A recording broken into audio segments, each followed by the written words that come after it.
Yes. Hmm? Ask if you're waiting for them. Ask again. Am I supposed to? Am I supposed to enter it? Yes, ma'am. Are you waiting? Ask I'm introduced. Yes, ma'am. I can see you and I can hear you. Shall I come in now? Shall I begin now?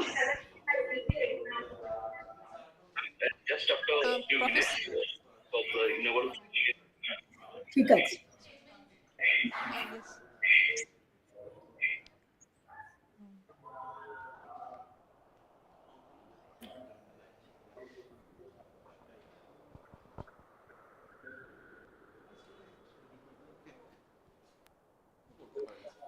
We will now request our guests to light the lamp.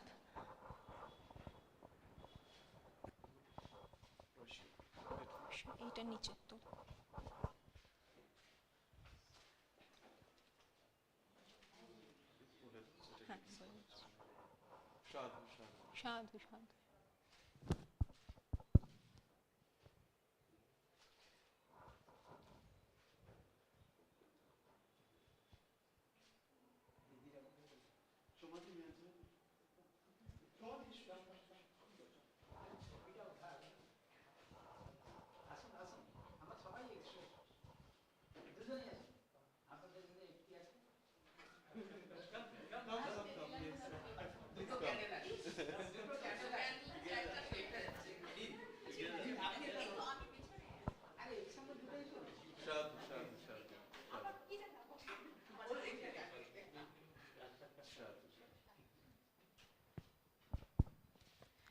I will now request the Principal Bhasha Bhavan to officially release the abstract brochure for the conference.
Here.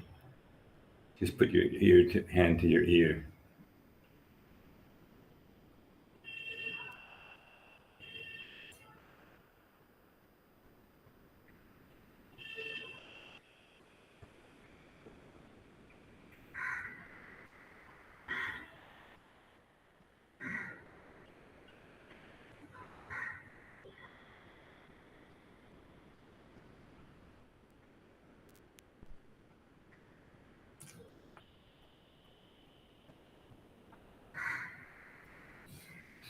It just stopped all of a sudden.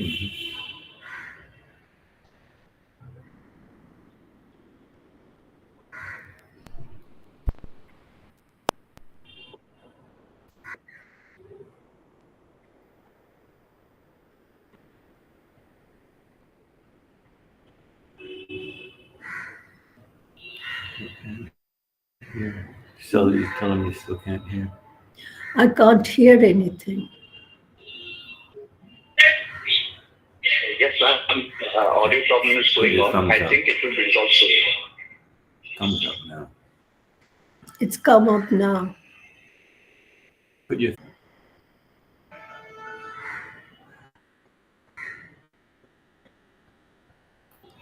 Get the color limit. Get the color limit. You can't hear again. Just put.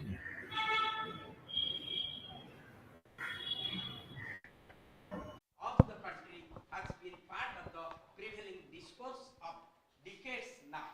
During this fight, indigenous languages and cultures that had existed in Canada for a millennia prior to the arrival of colonists have become more marginal. One may consider Canada to be a geopolitical zone that was among the first countries to support cultural freedom by passing the Multiculturalism Act. This act did not incorporate indigenous languages and cultural areas, but it did force the two founding nations to accept their coexistence and foster multiculturalism. In a way, the colonizers espoused capitalist economy has encouraged a disconnection from the land, the language, and the culture. The colonizers supported publishing industry, rejected the performance and narration of the indigenous people's oral knowledge systems.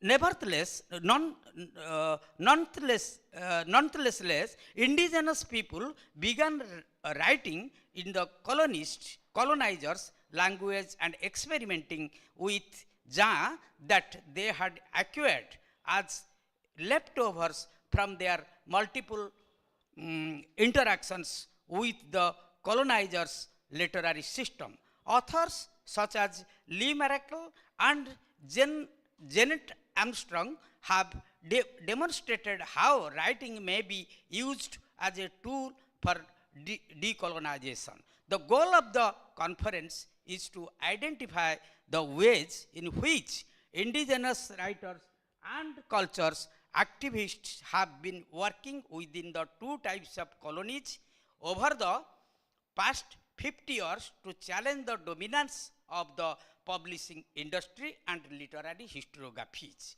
I firmly believe that this 2 days program will be successful. Thank you all.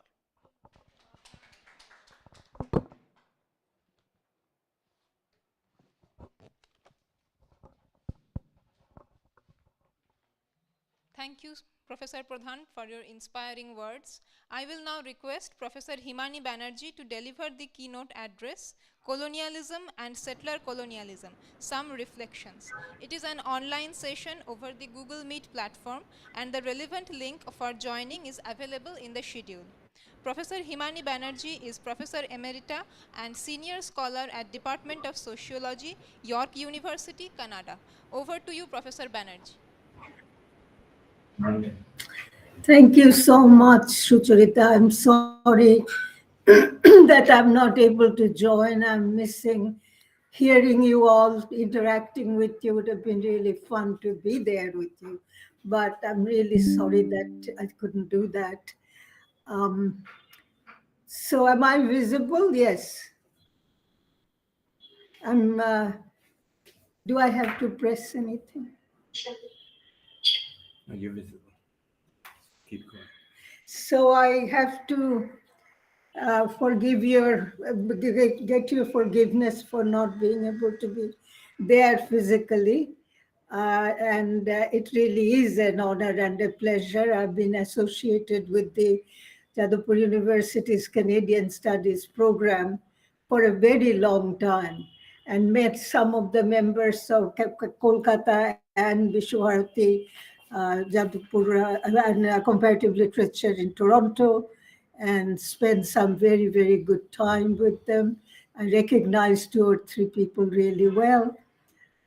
So I'm really sorry that it all happened to me, and I'm such a techno peasant, as they say.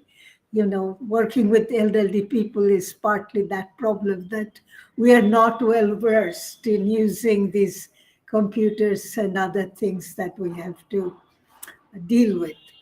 I just wanted to talk to you about, can you hear me properly? Can you hear me? Okay. So, well, I'm being instructed to do it right. And I would like to say that I'm not surprised under the circumstances to see a comparative perspective being introduced into studies in India and Canada by the comparative literature departments. And especially with regard to colonial history, politics, and culture in India and Canada. Now, this is a timely and response and necessary to our times when the issue of decolonization has acquired a global dimension, and current global geopolitics and theoretical needs center on colonization, its impacts, and ways to overcome, that is, to decolonize. Though we have thought that the era of colonialism was over some decades ago, the problem of development was what we had to now focus on, thinking about how to develop these spaces which have become, some of the places which have become independent.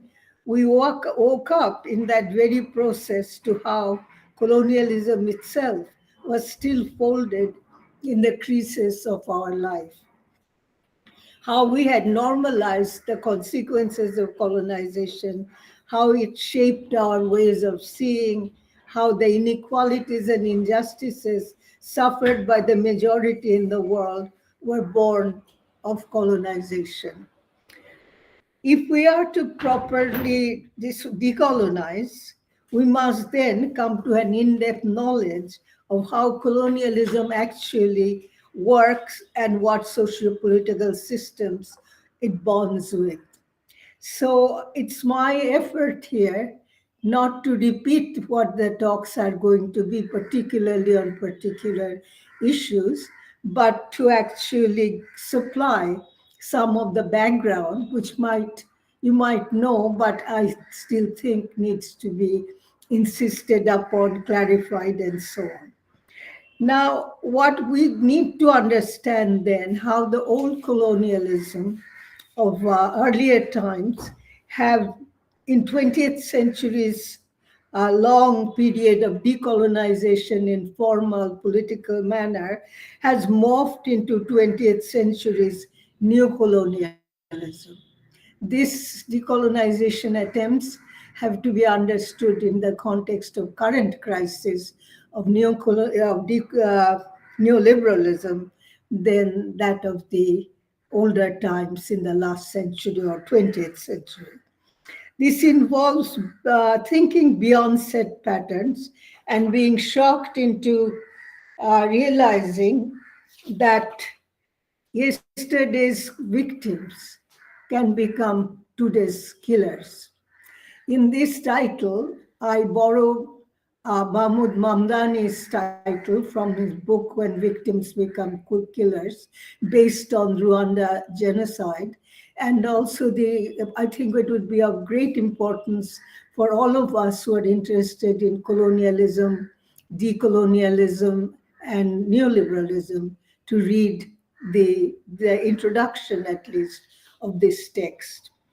The message we are hearing from those who are searching paths to decolonization is that we have traveled from yesterday's anti-colonialism to present-day narrow nationalism, to quote Rabindranath.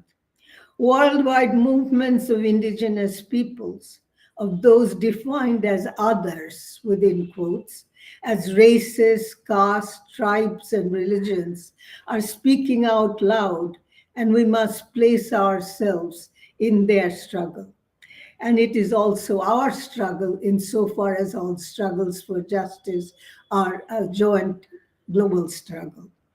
As Rabindranath put it, we are facing a great crisis in civilization. In fact, a redefinition of what the very idea of civilization means.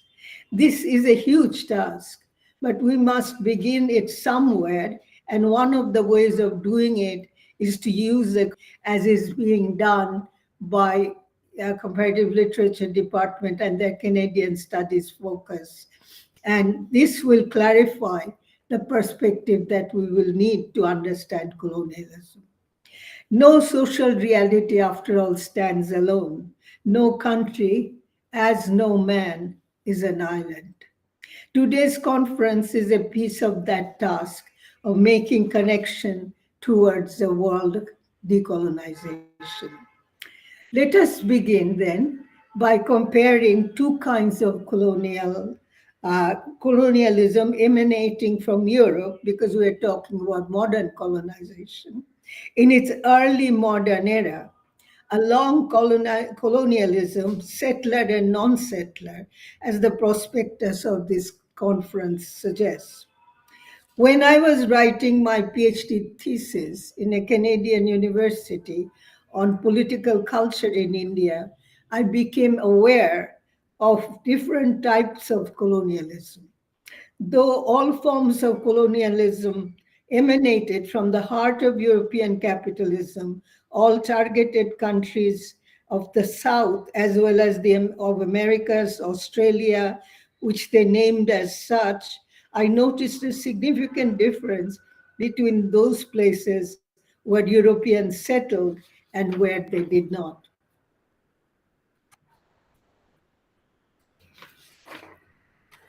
Such as in India, which is not a settler colonialism, though early in the era of 19th century, Ram Mohan Rai, for example, invited the British to come and settle in India and to compete of developing a full, complete competitive capitalism, did not then choose to do it. And Indians had not much idea then what the system was in Europe, in England, which was driving the colonial forces in European context. Now, those where they did not settle actually were countries which by late 1970s gained independence or some forms of independence, but where they settled, such as in Australia, Canada, New Zealand, and other places, and including South America as earlier by the Spanish and the Portuguese, they became the majority population and extensions or outposts of white supremacist capitalist powers. In countries like South Africa, then Rhodesia, and also Namibia and Botswana, there were forms of settler colonialism, but where they did not, 20% of the whites in South Africa dominated 80% of the Black population and created an apartheid state in spite of numerical imbalance. Now, where they did not settle, the social status of the indigenous peoples, even when class divided, was not so utterly racialized and otherized as was the case with the settler countries.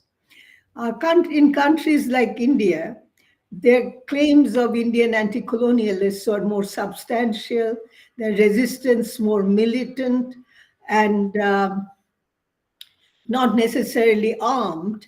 For example, Indian independence did not come through an armed struggle, even when marked by internal exercise of class power.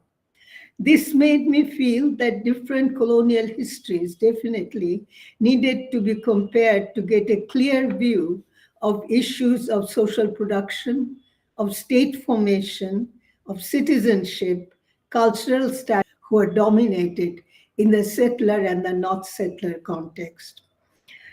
And in the post-colonial stage, we find these polities of settler and non-settler countries to take somewhat different paths.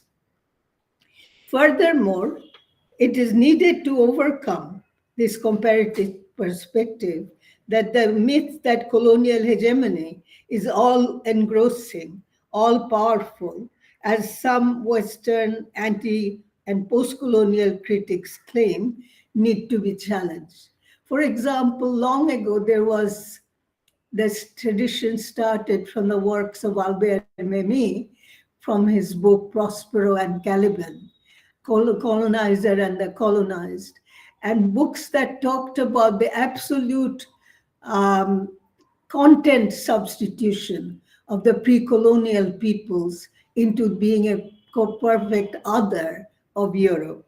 Now, that is not really true because no hegemony is entirely complete, and the anti-hegemonic responses of those parts of the world are growing apace every decade. So the general impression one gets from anthologies on racialization and colonialism, penned by well-meaning cultural critics, anthropologists, and sociologists, such as Marshall, Scott, and others, including a very perceptive piece of work called Devil and the Commodity Fetishism.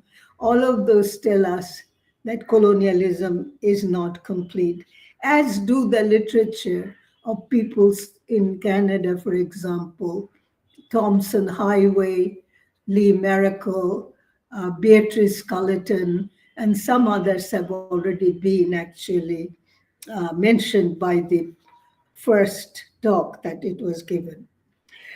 But at this point, we must admit that it is not the lack of the desire to oppress, extract, and exploit on the colonizer that left the hegemony incomplete, that left the humanity, the desire for freedom in the part of the colonized people alive and well, and because they still have and have increasingly developed an agency, a sense of their culture and history and their politics, decolonization attempt on their part. They still have the aspirations to make their history, awareness of their own circumstances, but without an understanding regarding the specificity that has started. And an ahistorical and anti-colonial critics exaggerates the hegemonic power of the colonizers and lacks consideration of historical resources and agency of the colonized. It is as if colonialism is the destiny of the colonized people from the Western point of view, and they were born anew as subjects at that moment of encounter between the colonizer and the colonized. This is hardly the case, but the fact that colonialism is merely, in fact, the fact that colonialism is merely an episode in any country's or people's history, a transitory affair, even though with important socio-political consequences, is unnoticed. This ahistorical perception is deeply ideological and has created for us some major analytical problems in distinguishing between difference and overlaps between different kinds of colonial projects, roughly divided as settler and non-settler. Now, I have a couple of points especially to make on that. And I say that an ideological view of colonialism, which removes colonialism from the orbit of history, situates it into an atavistic Foucauldian realm of power without the question of what constitutes this power.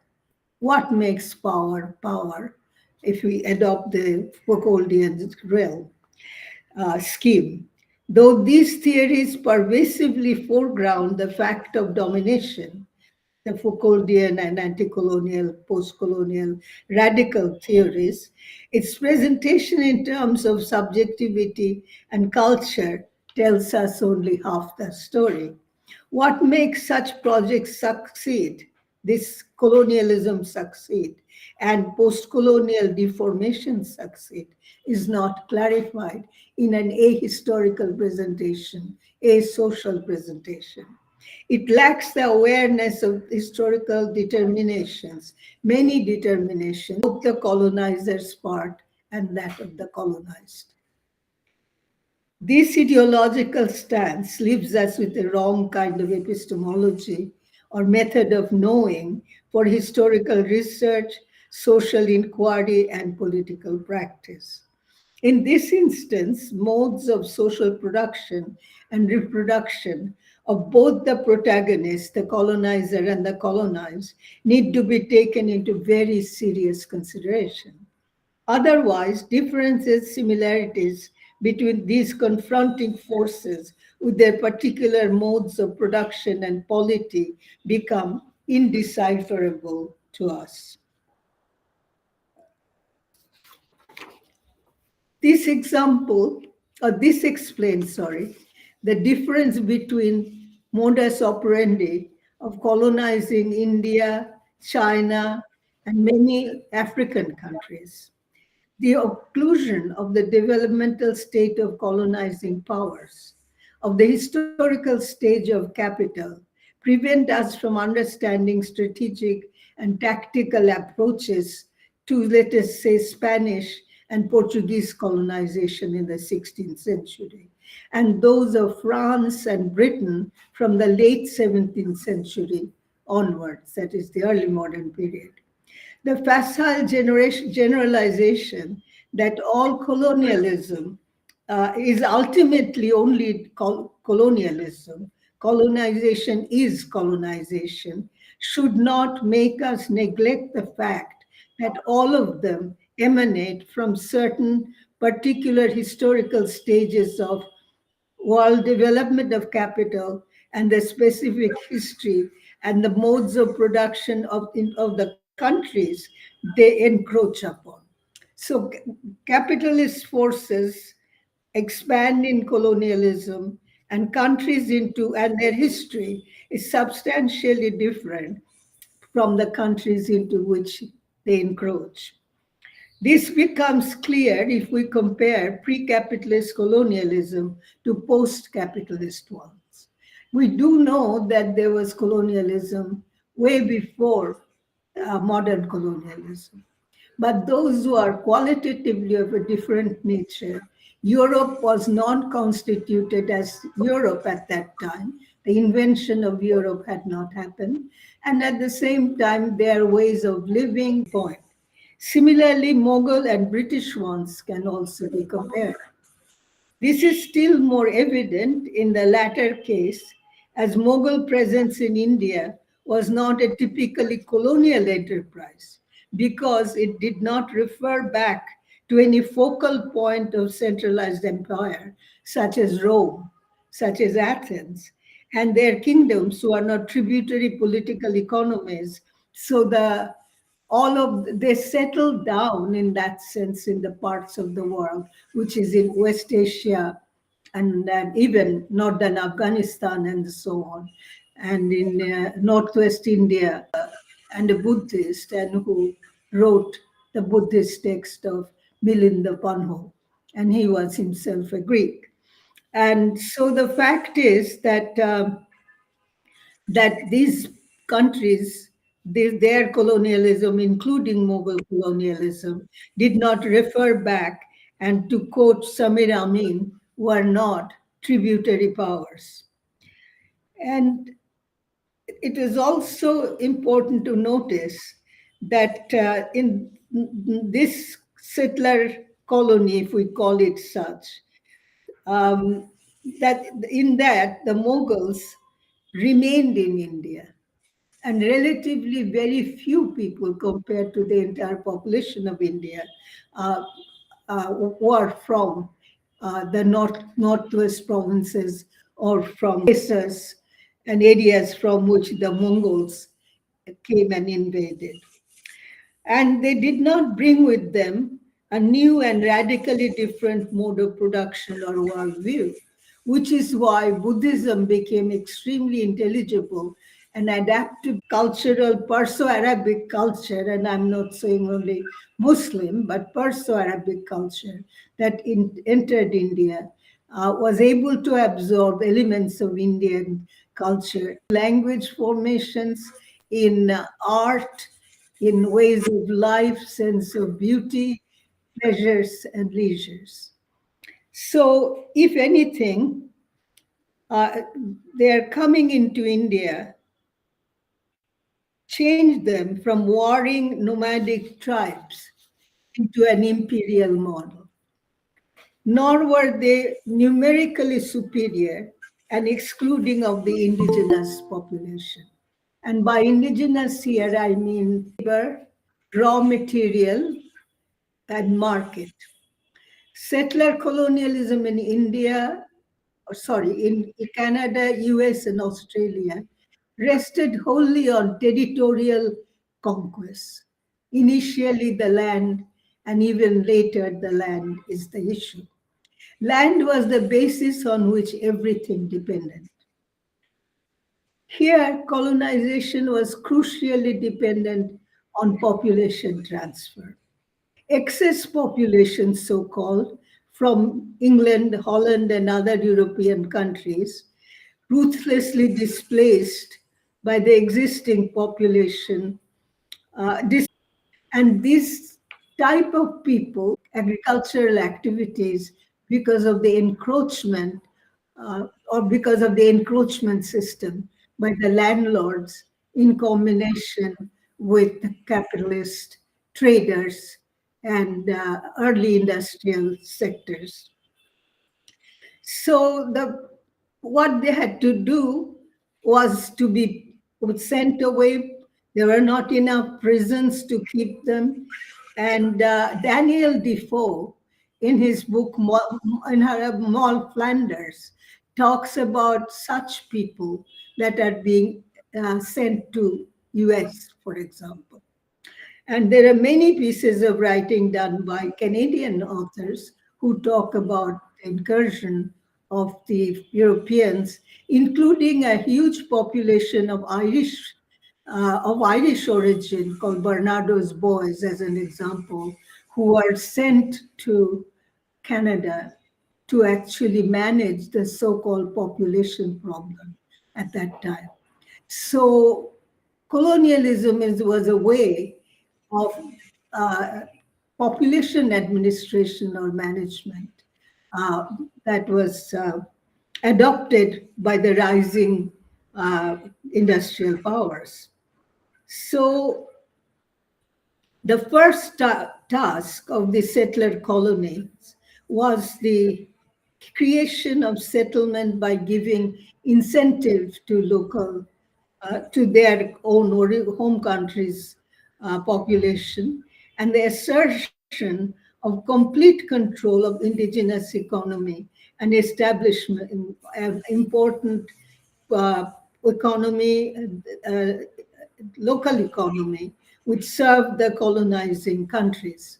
And I think that's very important to remember that the new colonization, unlike, let's say, the Mughal and the other ones, sent back tributes to Europe. Britain became super rich, and the sun did not set over British Empire, and British working class, in fact, became highly prosperous compared to the working people of the rest of the colonized world because of the drain of wealth that happened from India to Europe. Am I with you? Is this clear? Can you hear me? Okay. So then the economic gain, these colonized countries, settler colonization, kept Europe in super profit. This land grab made settler colonialism a particularly violent and exterminating kind. The primitive accumulation situation that resulted in the dispossession of poor Europeans, what they called white trash later on, creating and filling up its jails, resulted in a hyper-primitive accumulation of the unsuspecting inhabitants of the invaded countries. The Indians actually, when Ramon invited the British to come and settle here, or the other countries where settler colonialism, idea of the fact that the kind of colonialism happening now in Europe was actually of a very different kind, and what the final intention of it was. They really had no idea of such a system as capitalism, and how colonization became an arm of that capitalism to occur to its fullness in Europe. The earlier modes of production and prior, many other historians of indigenous background have told us what happened, and Andreas Smith and Ortiz Barr, and we can just look up their books to see the complexity of the settlement process that happened in these settler countries. So rule of property was established also in India by, as noted by or written on by Ranajit Guha in his very famous book called A Rule of Property for Bengal. And because the type of rule of property that obtained in Europe was not the same as the type of rule of property that the English brought into our parts of the world. So in case of non-propertarian collectivist societies, the rule of property was a gross violation of indigenous life and indigenous culture.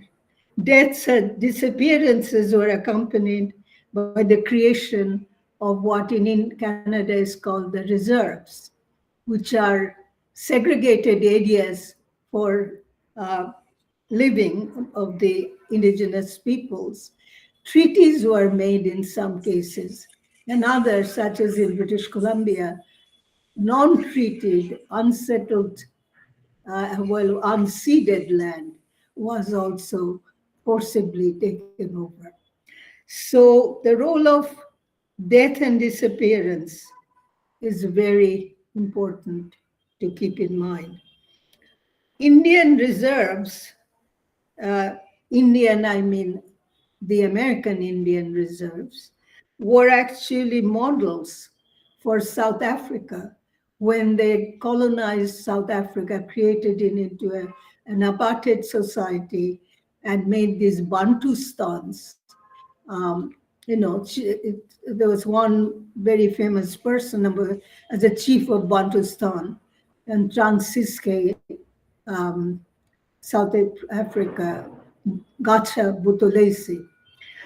Now, they were in absolute submersion with that South Africa demanded. So you can see that there's a lot of differences and similarities between different colonial projects in different parts of the world.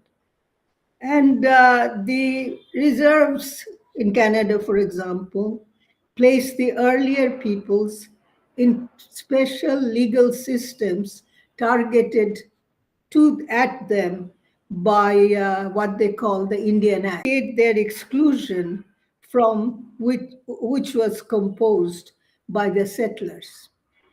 What happened then can be best understood by examining the present-day examples of the foundations of not only Canada, which has happened a somewhat long time in history, but current struggle going on about Palestine in the Middle East.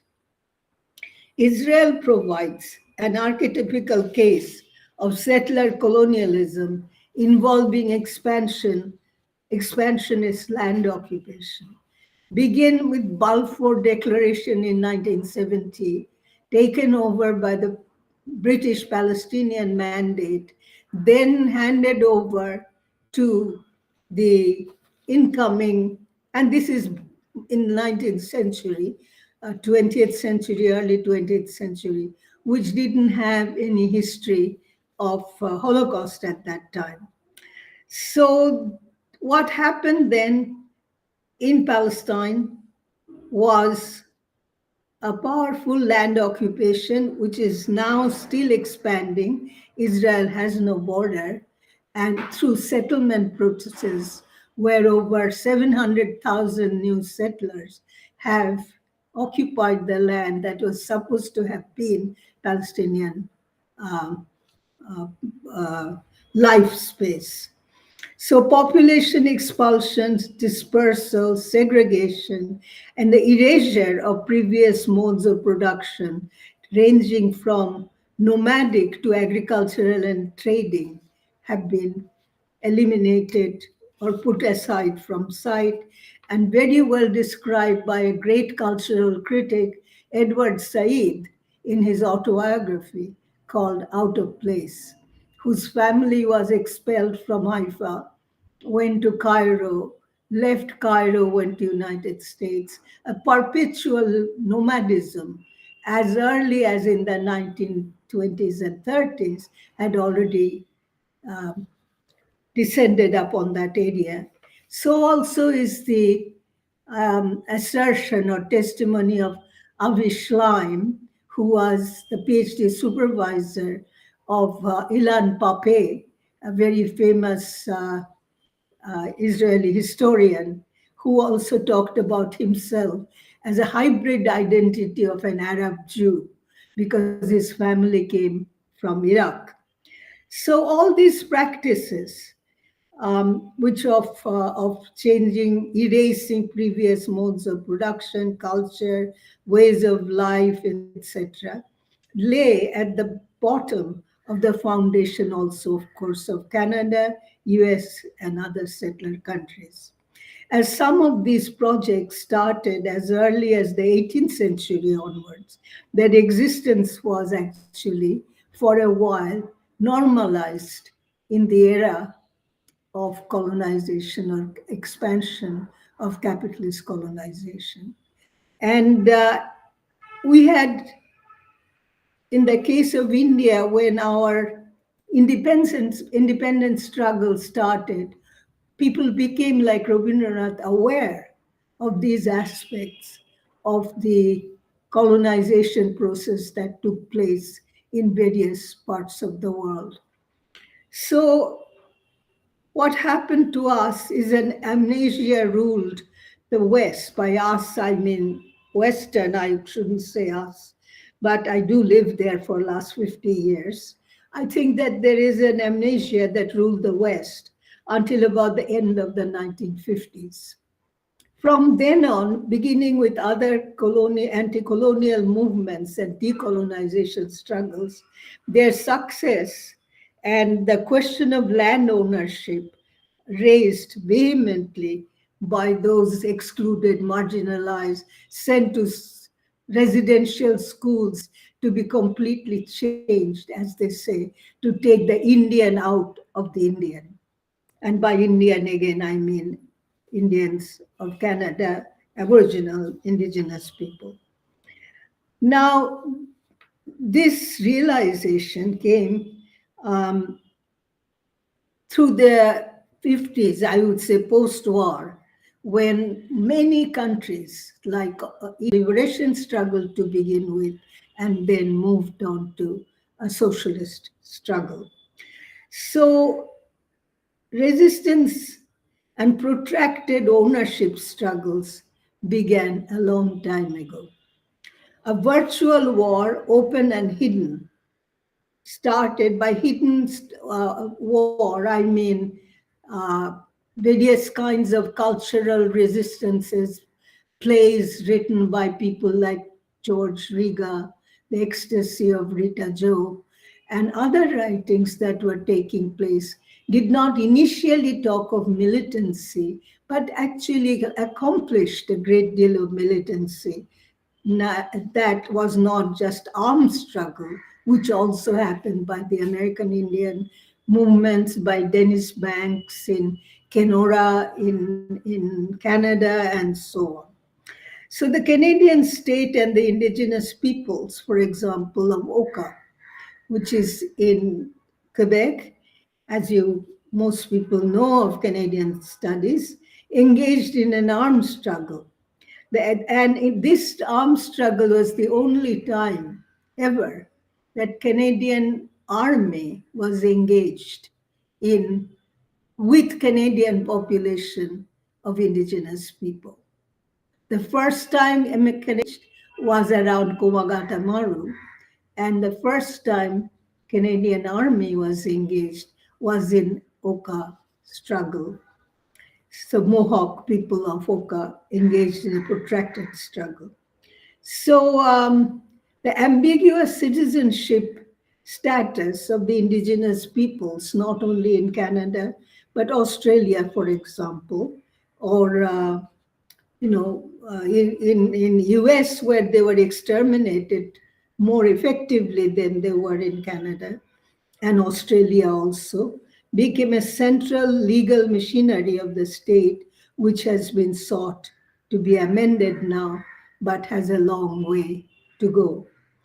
And John Pilger very recently did, great Australian journalist and historian, wrote about, was disclosed first, about the condition of Australian Aborigines in a place called Alice Springs, their near extinct status, and wrote a book called A Secret Country, and was basically pushed out of Australia and lived in England and just died recently, working on struggles for justice. So this legal machinery of the state actually centered around the question of land, and it has now gained major significance in combination with climate and environmental politics. So the episode of the Standing Rock, the pipelines issues that go from United States, etc., have become focal points of simultaneous resistance to climate destruction, extinction of climate, and general and held forth environmental politics. Even a young person such as Greta Thunberg from Sweden has become a very renowned, world-renowned figure. Children, adults, and indigenous people as a whole are part and parcel of that struggle. Now I want to speak a bit more about a comparison between non-settler colonies. I think that is done. I would like to talk about non-settler colonies and its present phase. Settler colonies developed for, as I said, from about early modern period, when you include United States, and go on from there. But capitalism underwent a lot of changes at that time.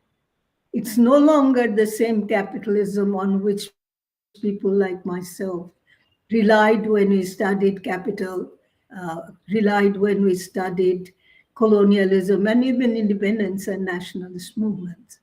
Capital has entered into a very interesting, complicated state, which we call neoliberalism. And neoliberalism has given rise to neocolonialism.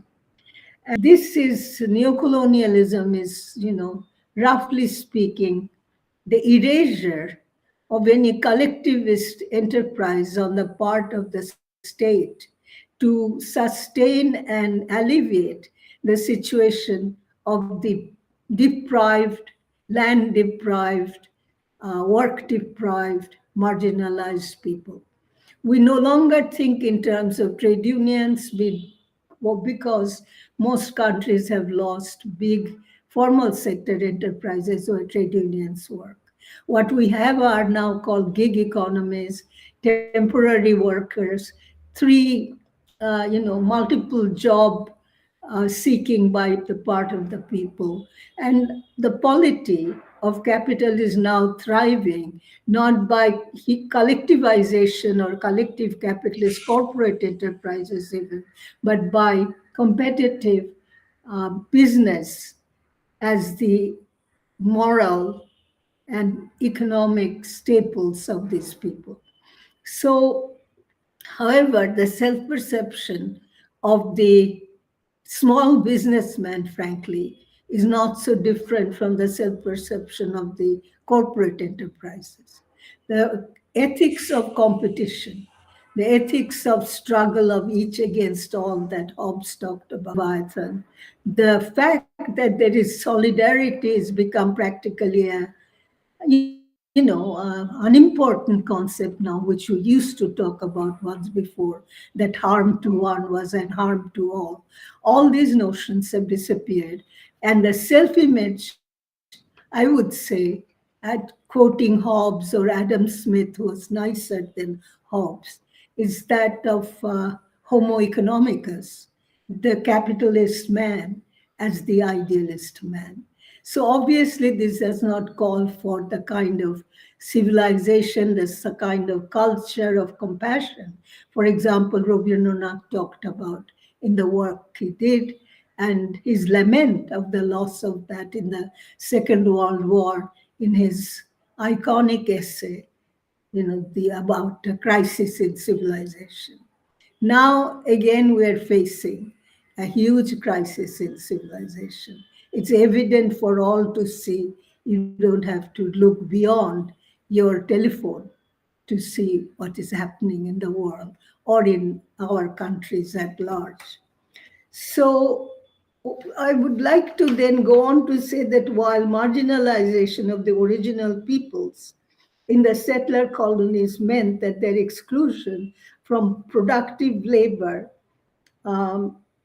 was confirmed by putting them outside of the economy at large, either rendering them ineffective by putting them in reserves, but they were also not put in the labor economy of those parts of the world. So in the case of United States, even though there was massive extermination of indigenous peoples, they exterminated them, but did not convert them into a labor force. The Trail of Tears, the story of that tells you what goes on or what went down at that time. So what did United States do instead in order to deal with the labor question and exclusion of indigenous people? They introduced chattel slavery heavily from late 17th century onwards. And in the non-settler ones, the indigenous peoples, particularly the poor, and I would say poor indigenous people who are marginal agricultural workers or peasants, were pressed into social formations of plantations.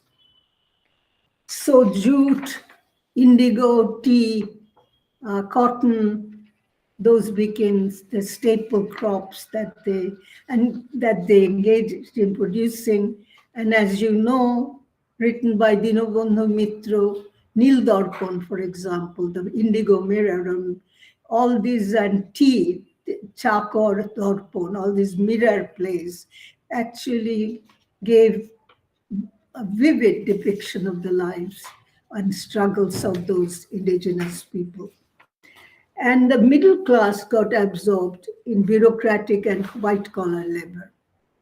While the previous lower caste and class manual labor now worked under super oppressive and exploitative conditions, even as bonded and indentured labor. Dadon, or a form of advance booking of the peasants' land, was done so they couldn't free themselves from the bonded traps of bondage, the new middle class, which was created in the course of British administration, participated in the mental labor that was needed by the colonists. Those who were tribals and lived outside the pale of Brahmanical Hinduism were scheduled or listed by the British government, while even others were left out of sight. In a socio-economic space which is already class divided and caste divided, with a language of command and command of language at the behest of local and foreign ruling classes, a receptive ground for a capitalist colonialism pre-existed in India. Thus, a new rule of property, of commodity production and market was adaptable in the Indian condition by European capitalists, mainly British, really. But of course, modern Western colonialism in the era of high industrial capitalism, which is, jute mills and other factory conditions of production, reorganized the semi-feudal socio-economic world of the earlier modes of production that obtained in India. The earlier social divides, hierarchies, and statuses were reworked and even exaggerated through the colonial experience. This form of non-settler colonialism allowed space for the retention of earlier internal power structures while also creating new ones. This manifested in the national imaginaries of anti-colonialisms for India, for example. Colonialism overall,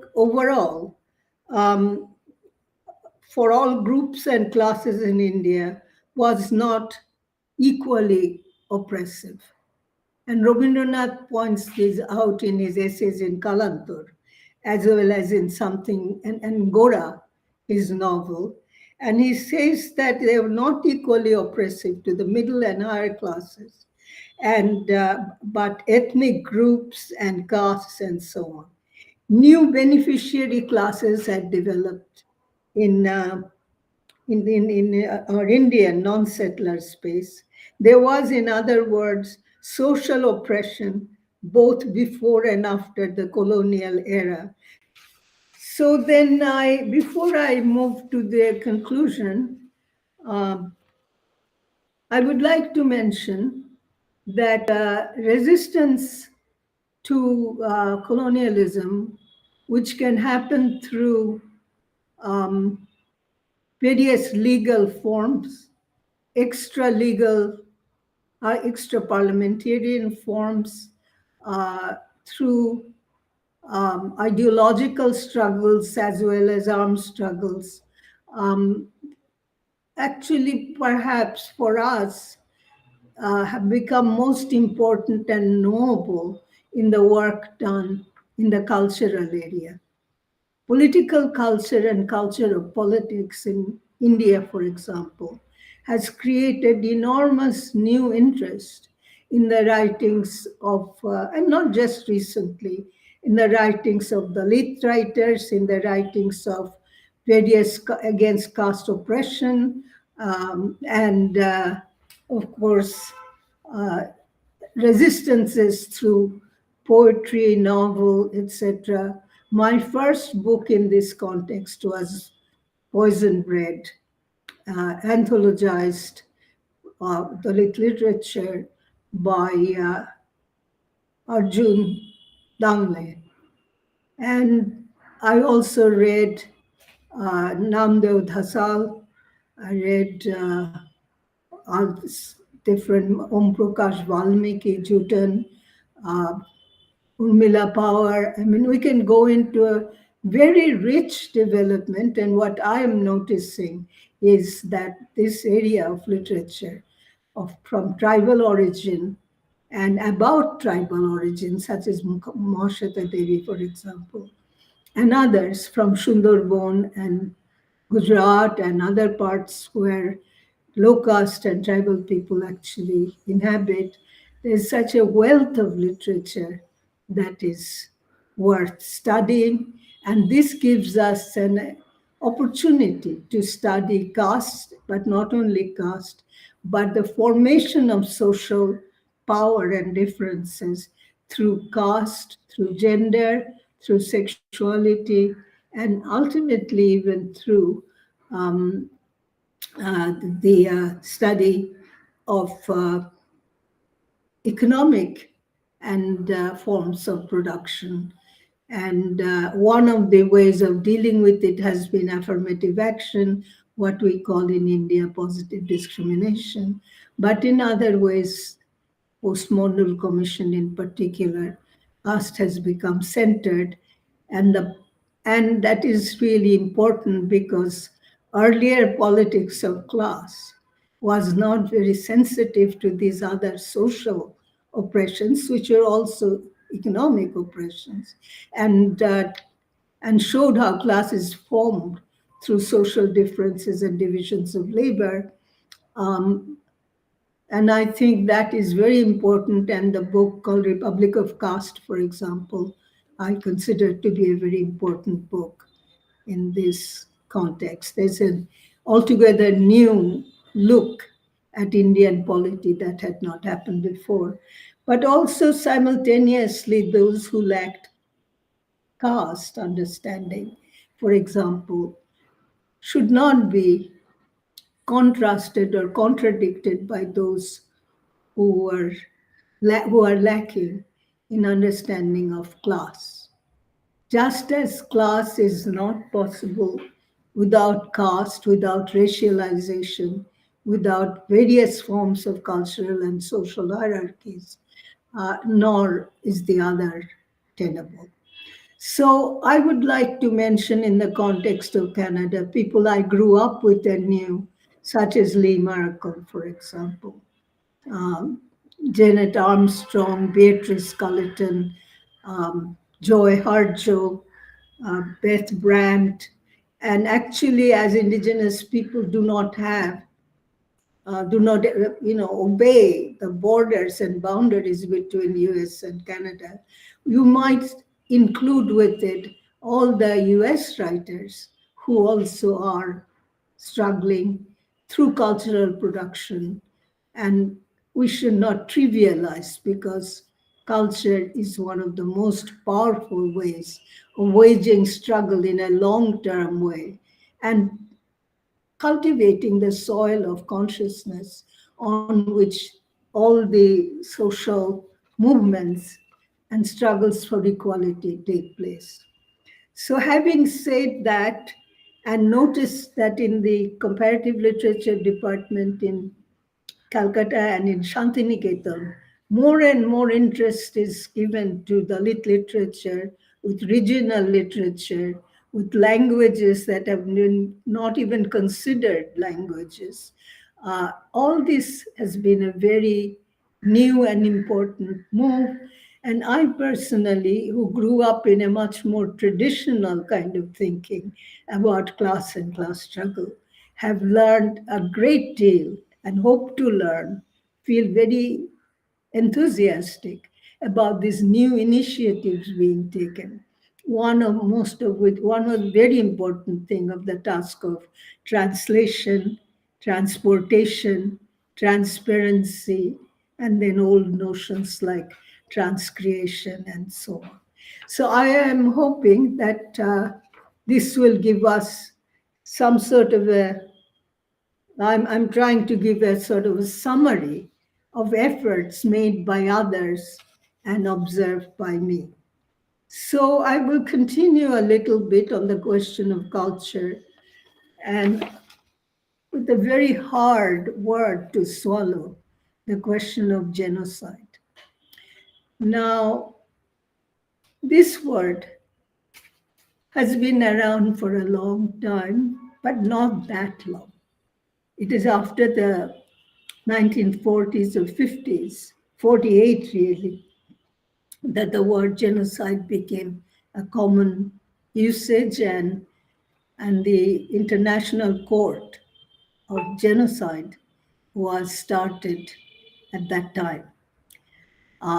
Expulsion of Palestinian peoples, the phenomenon of Great Nakba, in 1948 gave rise to these institutions. And in 52 to UNRWA, United Nations Refugee Working and Refugee Agency, not UNCHR, but UNRWA, specially dedicated to the Middle East area, was actually established at that time to take care of such displaced people in an UNCHR, which pre-existed, which wanted to ensure the right of return of all peoples who have been expelled from their own landmass, from their own life, pre-existing life, to resume that at the end of the struggle. Though the jury is out on that as to how that can be done, I think that we should remember that word, genocide. We should also remember the fact that hundreds of thousands of people are taken away from the Aboriginal people. Their disappearances in residential schools, the murder and the disappearance of Aboriginal women have been, in the last 2 decades, very highly, centered and focused, and numerous court cases are going on in Canada about it.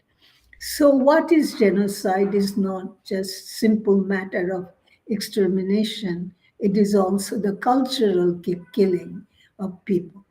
So keeping that in mind, we can then proceed to say that there are many other issues that I have not addressed. I wish I could, and I need many volumes of text to do that. But I cannot end this talk without referring to, as I said, both physical and cultural issue of genocide, especially at a time when the International Court of Justice is debating this very issue even as we sit and talk. We begin by mentioning the fact that settler colonialism is intent on erasing the physical and the cultural presence of pre-colonial peoples. It's non-negotiable, this truth. There's no other evidence that we find. As the prospectus of this conference allows us to infer, the meaning of indigeneity is very complex. It includes the previous well-off and the poor, and the present well-off and the poor as well, primarily the poor. So we should also realize that genocide is a very unimaginably violent affair. It is truly hard to wrap one's head around the fact of how the world came to be conquered. Even now, as before, and decolonization, therefore, as Frantz Fanon said, is itself also a violent affair. There's no hope that out of moral kindness and goodness, the colonizer, we will come to terms and negotiate with the colonized. It is, unfortunately, almost a fight unto death, unless all other international and world pressure, which exists now, which did not exist when US was created, when Canada was made Canada, or Australia was named Australia. There was no such international law and regulations that we could fall back upon and define culture quite differently than we define now.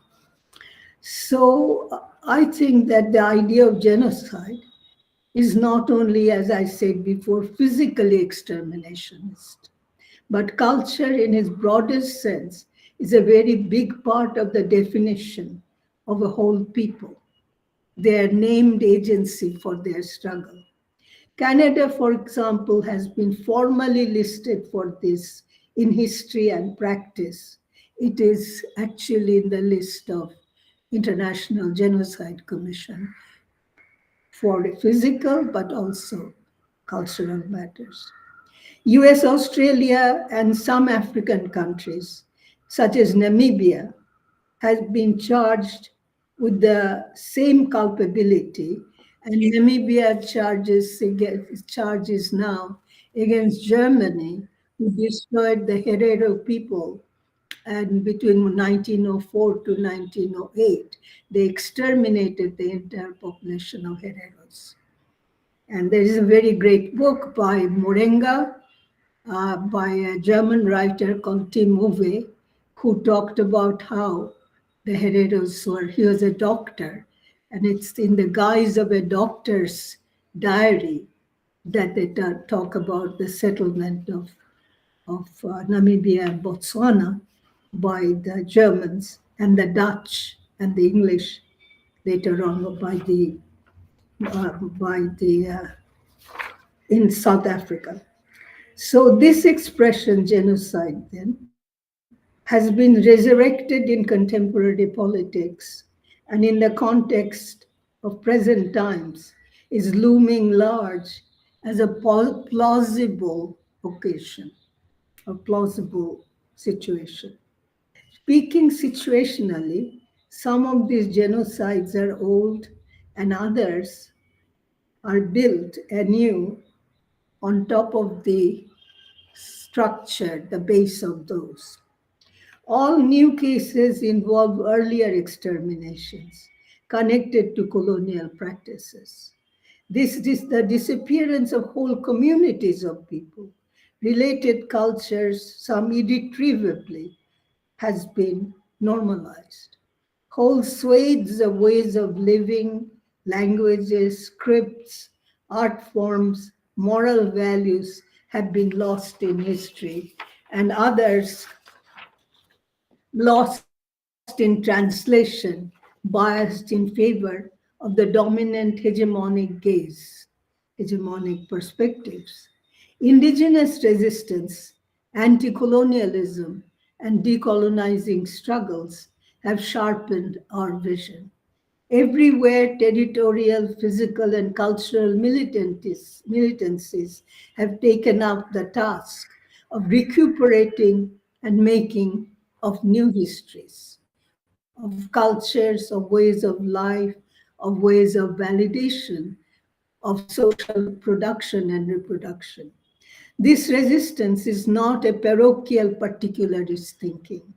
It is not pleading for just one single group, but making a much wider project and examining the relations between external and internal relations of countries, relations of domination of countries, and nationally within an intra-group matter, changing societies in segments and fractures. But rather, this cultural politics we want seeks equality to eliminate a false distinction between high and low forms of life, art and craft, vernacular and high culture, great and little tradition, subjects and citizens, and ultimately those who should live, and who should die. And are centered powerfully in the topics presented to us. I have only considered some of them. In this process, one must discard a simplistic east-west or north-south binary and look within colonial and post-colonial societies. Then we might find identity and the cultural treasures of indigenous peoples hidden in the plain sight and qualifying the idea of indigeneity with all its complexities and nuances. And those of caste, race, gender, and class will only then. I'm done, so please instruct me.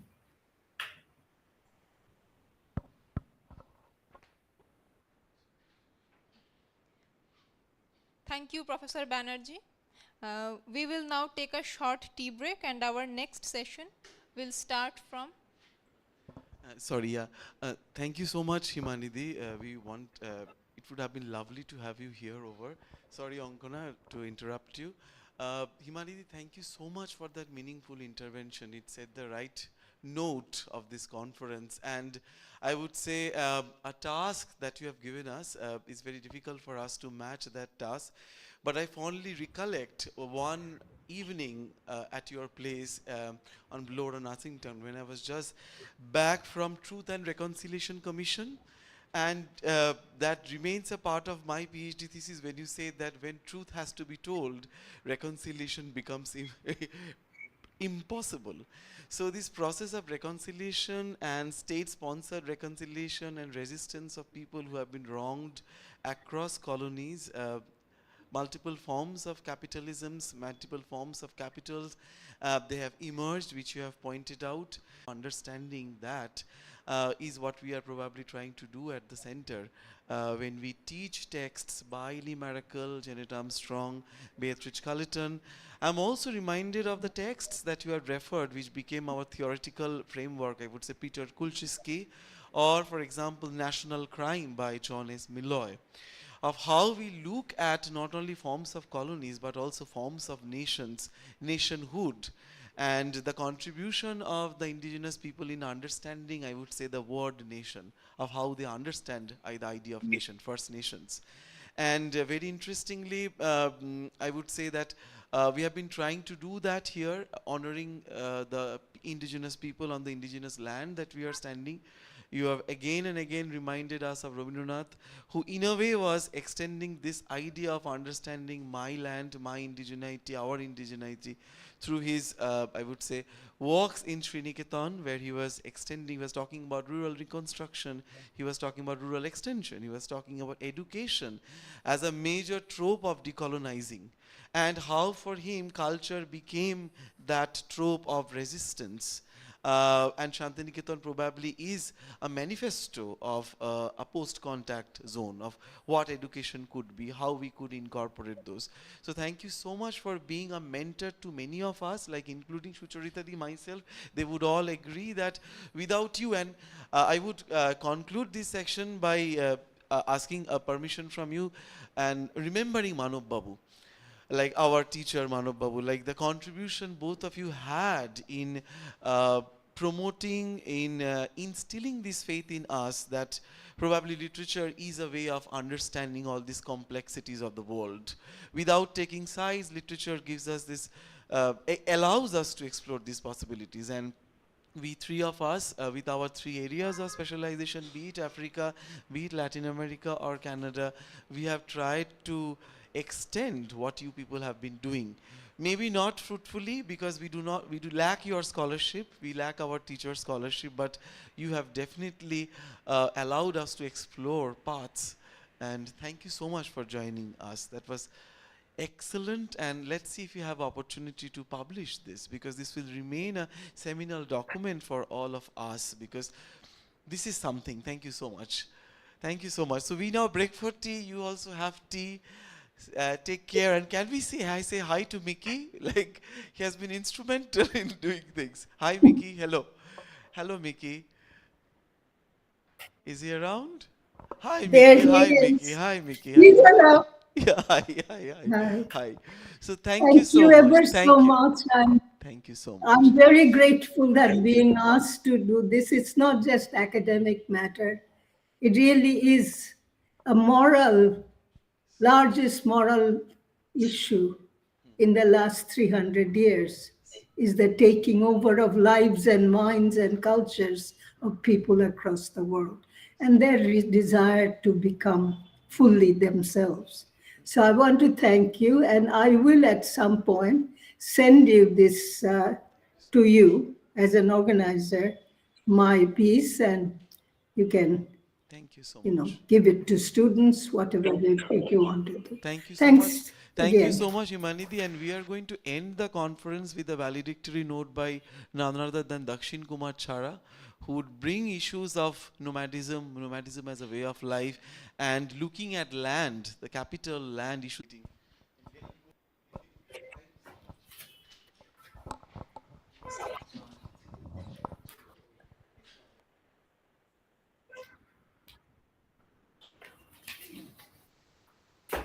Good. Turn me off now.